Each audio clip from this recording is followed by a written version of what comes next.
సింహం ఎక్కడున్నా సింహమే. అది బోన్లో ఉందా, అడవిలో ఉందా అన్న మాట కాదు. దానికుండే క్రేజే అలాంటిది.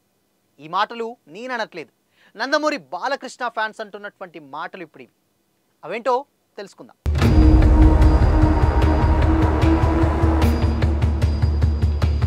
Hi hello, welcome to Disha TV.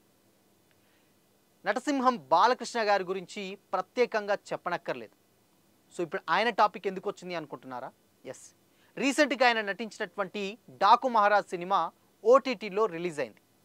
So మరి ఓటీటీలో రిలీజ్ అయితే ఏంటి స్పెషాలిటీ అంటే దానికంటూ ఒక స్పెషాలిటీ ఉంది. ఓటీటీలో డాకు మహారాజ్ సినిమా దాదాపు 19 కోట్లకు నెట్ఫ్లిక్స్ అనే సంస్థ కొనుగోలు చేసింది. సో అయితే ఈ ఓటీటీలో వచ్చిన తర్వాత డాకు మహారాజ్ అంచలంచలు అంటే దాదాపు ఈవెన్ ఒకానొక టైంలో దేవరకు ఉండేటువంటి ఫాస్టెస్ట్ రీచ్ని కూడా ఈజీగా ఓవర్కమ్ చేసేసి ఇప్పుడు ఓటీటీలో మంచి వ్యూయర్షిప్ తోటి అయితే దూసుకెళ్తోంది. కొంతమంది అంటున్నారు బాబాయ్ అబ్బాయి పోటీ పడుతున్నారని కూడా అంటూనే ఉన్నారు.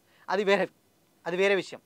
సో ఇవన్నీ పక్కన పెడితే ఇప్పుడు ఇంకొక కొత్త టాపిక్ ఇప్పుడు ఈ దీంట్లోకి ఇప్పుడు నందమూరి బాలకృష్ణ గారి ఫ్యాన్స్ ఇప్పుడు తెర మీద తీసుకొచ్చారు. అదేంటంటే పుష్ప 2.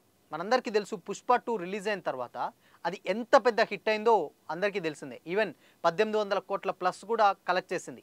ఆల్ ఓవర్ ఇండియా మొత్తానికి కూడా పుష్ప 2 షేక్ చేసింది.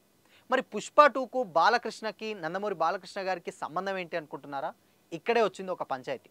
ఓటీటీలో అటు పుష్ప 2 ఆల్ లాంగ్వేజెస్ రిలీజ్ అయినా కానీ ప్రతి ఒక్క లాంగ్వేజ్లో ఓకే ఒక మంచి రీచ్ తోటి అయితే దూసుకెళ్ళిపోయింది. బట్ ఒక్క లాంగ్వేజ్ తప్పితే అదే మలయాళం. మలయాళంలో స్టార్టింగ్ నుంచి అంటే డే 1 నుంచి కూడా పుష్ప 2కి ఎందుకనో అంత పెద్ద అప్లాజ్ రాలేదు. మలయాళంలో బన్నీ గారికి ఉండే క్రేజ్ ఏంటో ప్రత్యేకంగా చెప్పనక్కర్లేదు. అయినా కానీ బట్ మలయాళం ఆడియన్స్కి పుష్ప 2 ఎందుకో ఎక్కర్లేదు.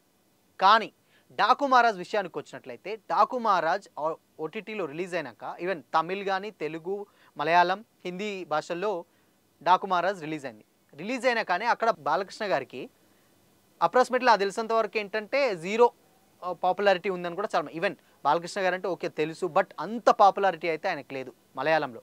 కానీ మలయాళంలో కూడా ఈజీగా అంటే పుష్ప 2ని బ్రేక్ చేస్తూ ఆ వ్యూయర్షిప్ని ఫాస్టెస్ట్గా పుష్ప 2ని దాటిపోయింది. సో అందుకనే సింహం ఎక్కడున్నా సింహమే అని కూడా బాలకృష్ణ గారి ఫ్యాన్స్ అయితే కామెంట్లు అయితే చేస్తూ ఉన్నారు. అండ్ ఇంకోటి ఏంటంటే మరి పుష్ప 2 అంత పెద్ద హిట్ అయింది ఏంటి అని కూడా అనుకుంటే ఇక్కడ స్టార్టింగ్ నుంచి వెళ్ళి మలయాళం ఏంటంటే ఈవెన్ ఉన్నటువంటి కంట్రీ మొత్తంలో కూడా ఎడ్యుకేటెడ్ కంట్రీ ఏదన్నా ఉంది అంటే హైయెస్ట్ పర్సంటేజ్లో కేరళ ఒకటి. సో కేరళ ఆడియన్స్కి మరి ఎందుకు పుష్ప 2 నచ్చలేదు ఏందో తెలియదు, కానీ ఆల్మోస్ట్ అందరికీ అక్కడ ఎడ్యుకేషన్ పర్సంటేజ్ అక్షరాస్యత శాతం ఎక్కువ అని కూడా చాలా సంస్థలు చెప్పాయి. ఈవెన్ అది కూడా నిజమే. మేబీ అందుకనంటే పుష్ప 2 స్టోరీ విషయానికి వచ్చినట్టే అది కంప్లీట్గా స్మగ్లింగ్ స్టోరీ.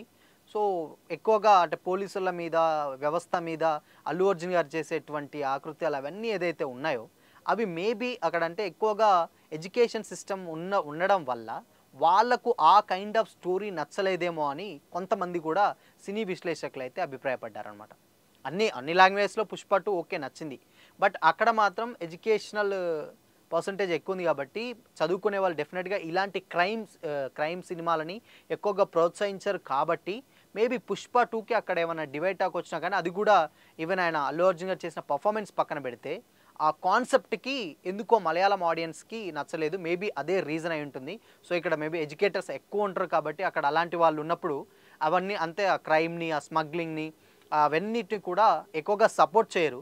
సో కాబట్టి అక్కడ సినిమా ఫ్లాప్ టాక్ వచ్చిందనే టాక్ కూడా గతంలో అయితే వచ్చింది. మేబీ అది కూడా నిజమే కావచ్చు. ఈవెన్ అన్ని లాంగ్వేజ్లో సూపర్ హిట్ అయినా అది మలయాళంలో మాత్రం కొంచెం ఎందుకో ఈవెన్ మళ్ళీ బన్నీ గారి క్రేజ్ కూడా నెంబర్ ఆఫ్ ఫ్యాన్స్ ఉంటాయి. ఆయనకి చాలా మంచి ఫ్యాన్ బేస్ ఉంటుంది మలయాళంలో.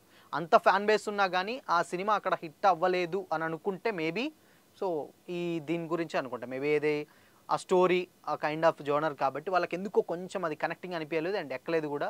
ఈవెన్ సొసైటీని పాడు చేస్తున్నారా ఏంటి అని కూడా క్వశ్చన్ మార్క్లో మేబీ అది ఎక్కలేదేమో మేబీ.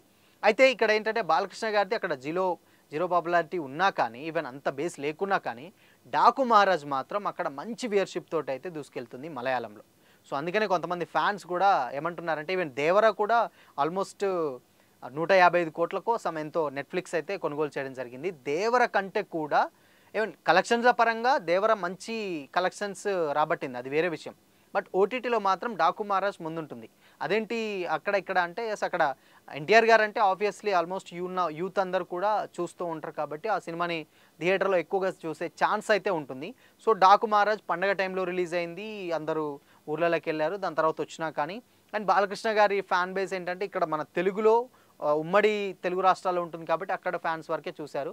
బట్ తర్వాత అదర్ లాంగ్వేజ్ ఉన్న ఫ్యాన్స్ ఎందుకో థియేటర్ దాకా వెళ్ళిపోలేదేమో. మేబీ ఆయన క్రేజ్ ఉన్నని తెలిసినా కానీ ఓటీటీలో అవైలబిలిటీ ఉంది కాబట్టి ఆ అవైలబిలిటీ యూస్ చేసుకొని ఓటీటీలో ఎక్కువగా రీచ్ వచ్చిందని అయితే కొంతమంది సినీ విశ్లేషకులు అయితే అంటున్నారన్నమాట. సో మొత్తంగా బాలకృష్ణ గారు ఎక్కడున్నా సింహమే అనే ఆయన ఫ్యాన్స్ అయితే చాలా గర్వంగా అయితే చెప్పుకుంటున్నారు. సో మరి మీకు ఈ కాన్సెప్ట్ మీద అండ్ ఈ వీడియో మీద మీకేమనిపించిందో కామెంట్ చేసి చెప్పండి.